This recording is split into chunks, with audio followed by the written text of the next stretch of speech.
मंगोलों का नाम सुनते ही जहन में क्या आता है? अक्सर एक ही तस्वीर उभरती है ना? घोड़ों पर सवार क्रूर योद्धा जो पूरी दुनिया को रौंदते हुए आगे बढ़ रहे हैं। लेकिन क्या ये कहानी का सिर्फ एक पहलू है? आज हम इसी आम धारणा से थोड़ा आगे बढ़ेंगे और समझने की कोशिश करेंगे कि इतिहास के सबसे बड़े साम्राज्य मंगोल साम्राज्य की असलियत क्या थी। और यहीं से हमारा ये सफर शुरू होता है एक बहुत ही बुनियादी सवाल के साथ।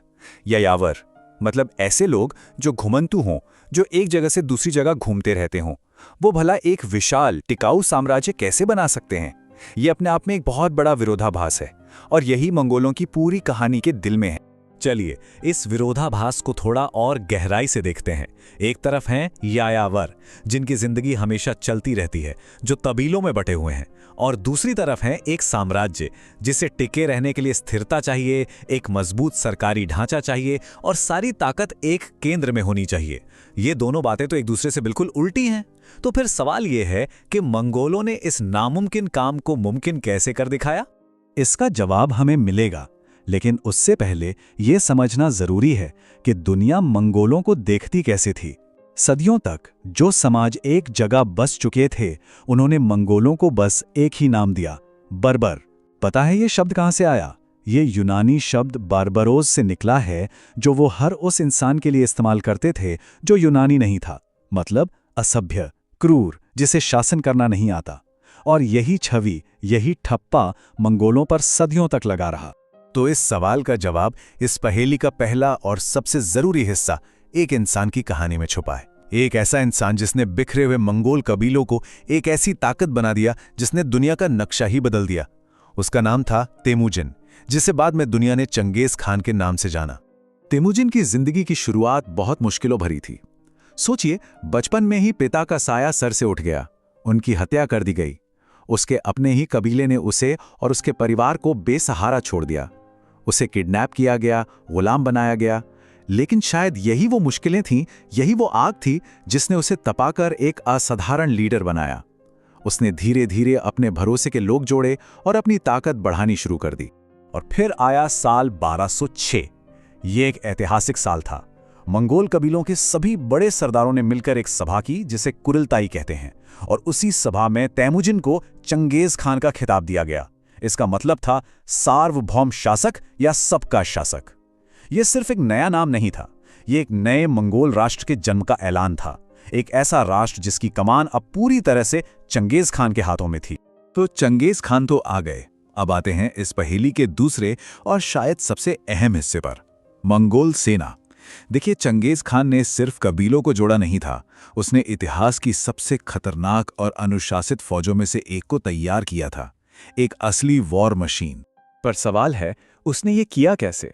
उसने कुछ बहुत ही बुनियादी बदलाव किए।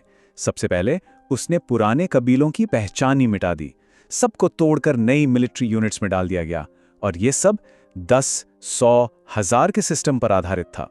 इसका सबसे बड़ा फायदा ये हुआ कि अब लोगों की वफादारी अपने कबीले के सरदार से नहीं, बल्कि सीधे चंगेज खान से थी।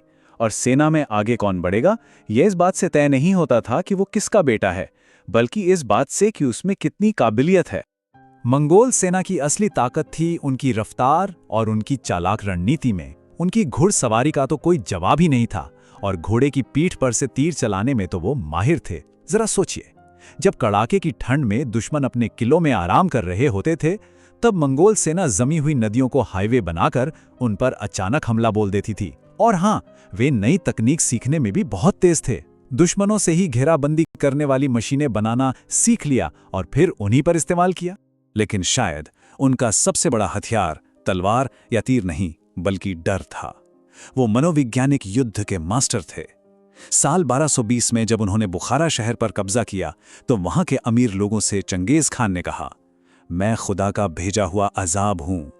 अगर तुमने बड़े गुनाह न किए होते तो खुदा मेरे जैसा अजाब तुम पर नहीं भेजता। ये सिर्फ बातें नहीं थीं, ये दुश्मनों की हिम्मत तोड़ने की एक सोची समझी चाल थी।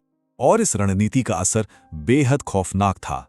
सिर्फ एक शहर निशापुर की बात करें तो अंदाजा है कि वहां 17 लाख से भी ज्यादा लोग मारे गए थे। और ये कोई इकलौता वाकया नहीं था।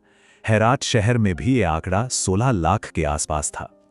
ये वो नंबर हैं जो हमें याद दिलाते हैं कि मंगोलों की विजय यात्रा कितनी क्रूर और विनाशकारी थी। लेकिन देखिए, जीतना एक बात है और जीते हुए इलाके पर राज करना बिल्कुल दूसरी।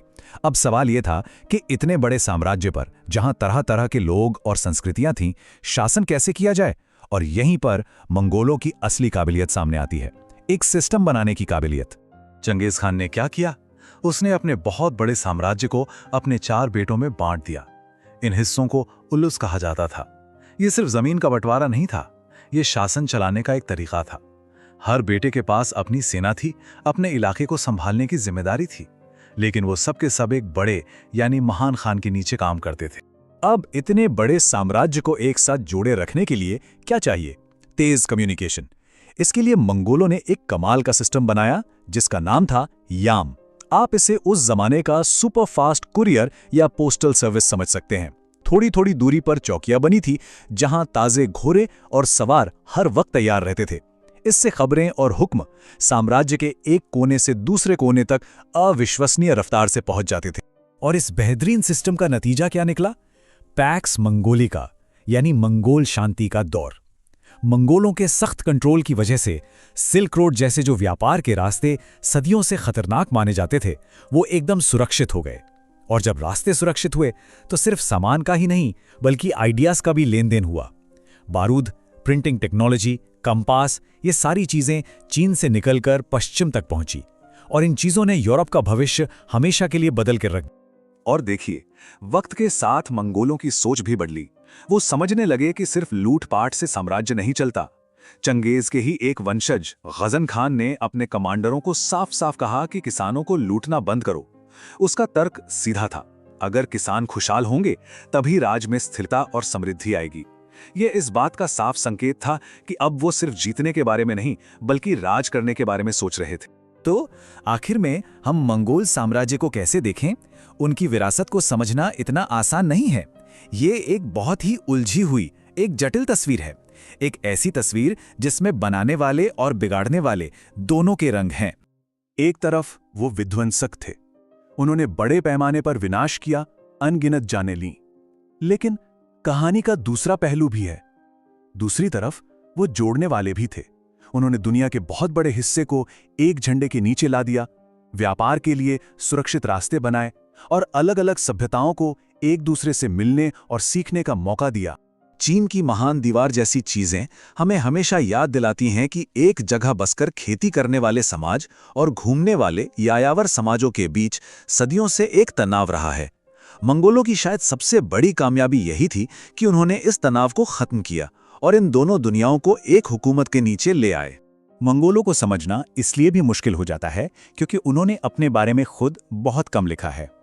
उनकी जो भी कहानी हम जानते हैं वो ज्यादातर उन लोगों ने लिखी है जिन्हें मंगोलों ने हराया था। जाहिर है, ऐसे में हमें जो तस्वीर मिलती है वो अक्सर एक तरफा होती है और उसमें लिखने वाले की अपनी भावनाएं और पूर्वाग्रह शामिल होते हैं। और ये सारी बातें हमें आखिरी सवाल पर लाकर खड़ा कर देती हैं। इतिहास एक ऐसे साम्राज्य को किस तरह याद रखे जो बनाने वाला भी था और मिटाने वाला भी? इसका कोई एक सीधा साधा जवाब नहीं है और शायद यही मंगोलों की सबसे बड़ी विरासत है, एक उलझी हुई सच्चाई जो हमें सोचने पर मजबूर करती है कि साम्राज्य क्या होते हैं और इतिहास कितना जटिल होता है।